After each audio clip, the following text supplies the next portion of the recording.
প্রতিনিয়ত যদি এমন করে নষ্ট করে দেয় গো তবে কেমন করে সহ্য করবো? আজ ওই হতচ্ছাড়িকে ভাসিয়ে রাখবো না, আজ মেরে ওই নদীর চলে ভাসিয়ে দেবো। এই ছোট জাতের মেয়ে কেন এসেছিস বল?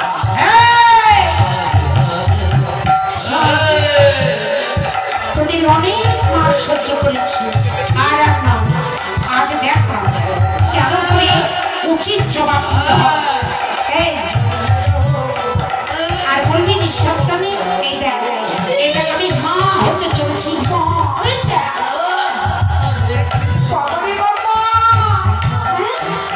দেখেছ ওই চন্দ্রলিনী নাকি মা হতে চলেছে।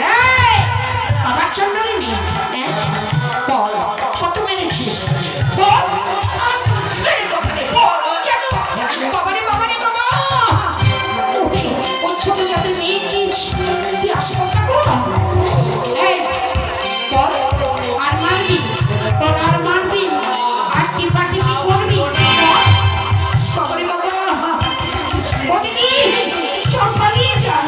পালিয়ে যাবি কোথায়?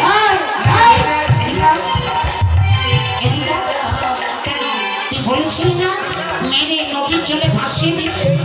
কাকে? আজ দেখ আমি তোকে এই নদীর জলে ভাসিয়ে দেবো। আর বলবি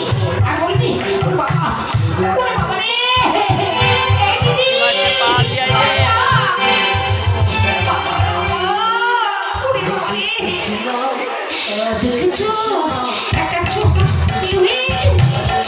কেমন সুন্দর আমাদের হাত তুলেছে গো। আবার আসছিস?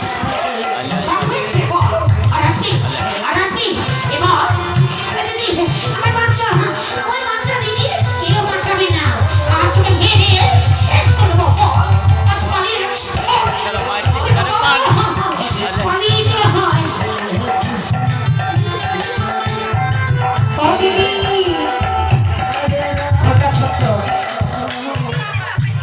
তোমরা বলতেন না আমি নিঃসন্তানী, আমার মুখ দর্শন করে তোমাদের শুভ কাজ অশুভ হয়ে গিয়ে ভিক্ষায় গেলে তোমরা দরজা বন্ধ করে দিবে।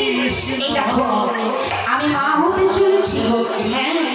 আমি ভগবানকে বাধ্য করিয়েছি আমার গর্ভের সন্ততি দিতে।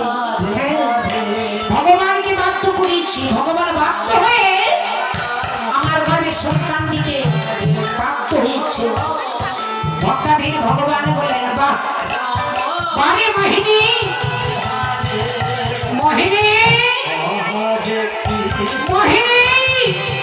কে গো? কে কার এত বড় সাহস যে আমার নাম ধরে রাখি? যাও চলে যাও, আমি তোমাকে চিনি না। বারে মোহিনী আত্মহংকারে মত্ত হয়ে তুই ভগবানকে ভুলে যাচ্ছিস। তবে শোন মোহিনী, আমি তোকে বিশ্বাস দিলাম মা হবে মাটি সন্তানের মুখ দর্শন করতে পারবে না। ভারী আমার গোসাই উঠে এসেছে, সন্তান জন্ম দেব আমি আর সন্তানের মুখ দর্শন করতে পারবো না, তাই কখনো হয় গো? যাও তুমি চলে যাও, সেদিনের আশার আসে পথ